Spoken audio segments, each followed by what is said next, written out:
On December 12, 1939, at 9:04 a.m., a Soviet patrol of 15 men moved cautiously through a frozen Finnish forest.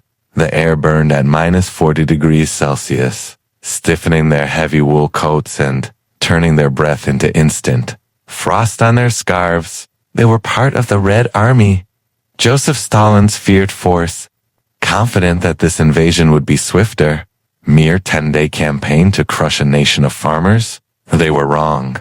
The first shot came quietly, almost unnoticed. A sharp crack echoed briefly before being swallowed by the snow. The man at the back of the patrol simply collapsed. No explosion, no scream, just gone. The lieutenant at the front stopped, heart hammering, scanning the empty forest. 3 seconds later, the radio man, 200 meters ahead, fell the same way. Panic spread like wildfire. Men dove into the snowbanks, hoping for cover. But every patch of white became a killing ground. Shots rang out relentlessly. Crack, crack, crack. In under 3 minutes, 12 of the 15 soldiers lay dead. The 3 survivors stayed motionless, praying the ghostly sniper would pass them by. When they finally crawled back to the lines, their report made no sense. No muzzle flash, no clue of a sniper team, no trail to follow. They had encountered the Blaya Smirt, the White Death, unknown to the Red Army.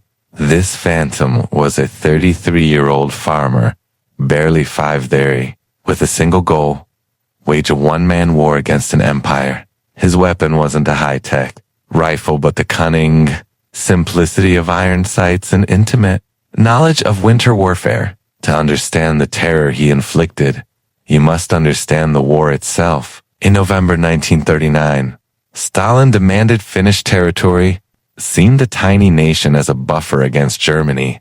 The Finns refused. On November 30th, the Soviet Union invaded, bringing 1 million soldiers, 6,000 tanks, and 3,000 aircraft. Finland's forces were 300,000 strong with 32 tanks and just 114 aircraft, a glaring mismatch. Yet the Finns had sisu, courage, stubbornness, and determination. They would not meet the Soviets head-on.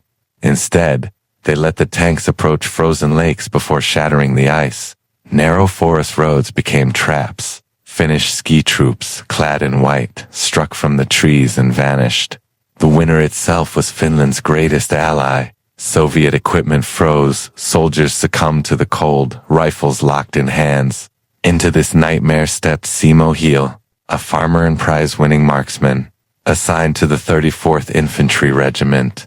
Unlike a career soldier, he knew the cold, knew how it could be weaponized, and understood the science of shooting in extreme conditions. Issued a Finnish M2830 rifle, he refused a state-of-the-art scope.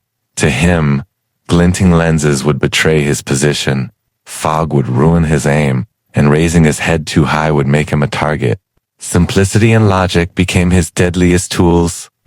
Simo Häyhä's genius lay in his understanding of simple physics and human behavior in extreme cold. He knew what the Red Army snipers were looking for: muzzle flash, a raised head, or the fog of breath. So he countered them with elementary yet deadly tactics.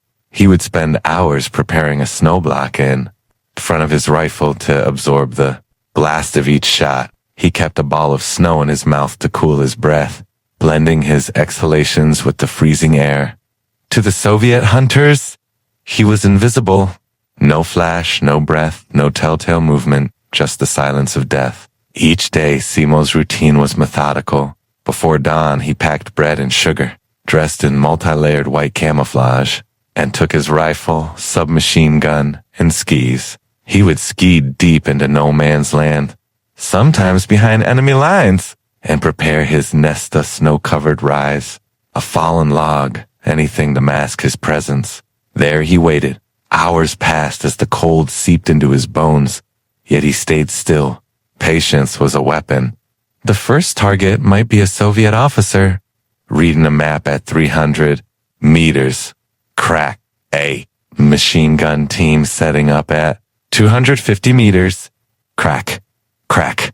Soldiers trying to escape were met with precise fire from 350 meters. He rarely fired twice from the same location. always moving silently to a new position. When artillery obliterated his previous spot, he had already disappeared, reappearing elsewhere, a ghost in the snow. Simo's kills were initially doubted. How could one man take down 12 soldiers in a single day, when military doctrine expected 1 or 2 kills per sniper per week? An observer sent to verify the numbers returned pale-faced, trembling, confirming every single kill. On December 21st, he killed 25 soldiers. The next day, 23. By Christmas Day, he had racked up 38 confirmed kills in just 24 hours.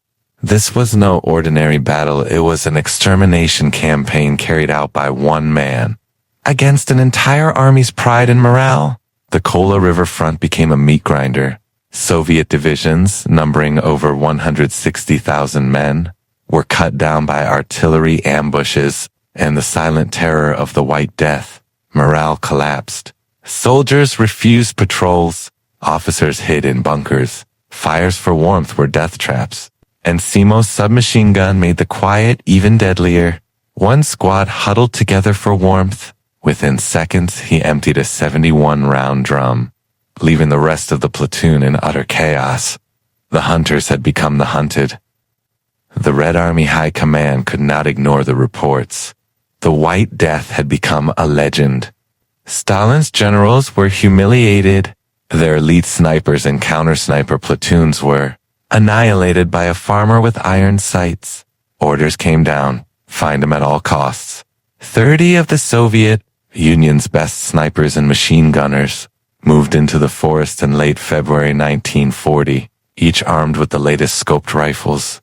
They were confident, thinking numbers and technology could overcome one man. Simo had other plans. He was not in the trees waiting to be shot. He was already in position, buried in a snowdrift 400 meters away. The patrol approached, glinting scopes scanning for the target. He let the first 10 men pass, the machine gun team as well. Then he picked off the man at the back, the radio operator, without hesitation. The platoon dove for cover, firing wildly into the forest, but Simo was already gone. Using skis, he silently moved 300 meters to a pre-prepared position, waiting for their next move. By now, panic was infectious. The Soviet lieutenant fell next. The remaining men had no leader, no communication, trapped in the freezing forest. 6 men broke formation to light a fire. Simo, now wielding his submachine gun, destroyed them in seconds. 27 bodies lay by morning. One man had become an entire army's nightmare. Psychological terror had replaced conventional warfare. Diaries recovered later confirmed this.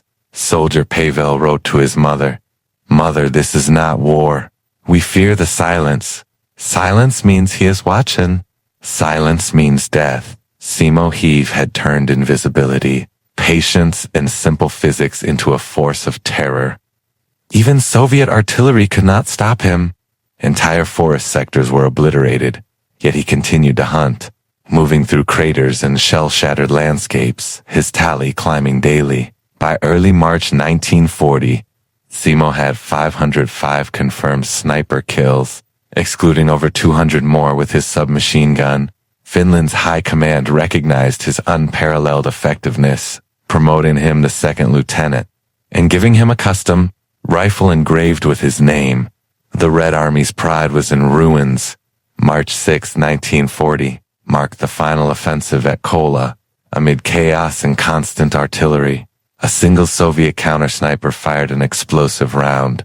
It struck Simo in the face, shattering his jaw and cheek. Soldiers thought he was dead. Yet hours later, he awoke amidst the corpses, bleeding and disfigured, but alive. Simo survived, enduring 26 reconstructive surgeries over 14 months. The war ended shortly after on March 13th with the Moscow Peace Treaty. Finland had lost territory but not honor. The Red Army's 2-week victory had become a 105-day nightmare, held at bay by one man. After the war, Simo Häyhä did not seek fame. He returned to his farm, bred hunting dogs, and hunted moose for decades. Though permanently scarred, his skill, patience, and sissy never left him. Reporters would ask how he became the White Death. His answer was always simple: practice. In his lifetime, he had demonstrated that wars are often won not through grand armies or strategies, but by individuals who see what others miss, adapt, and exploit it. Simo Häyhä passed away in 2002, aged 96, buried quietly in Ruokalahti, Finland. The deadliest sniper in human history remained a humble farmer to the end.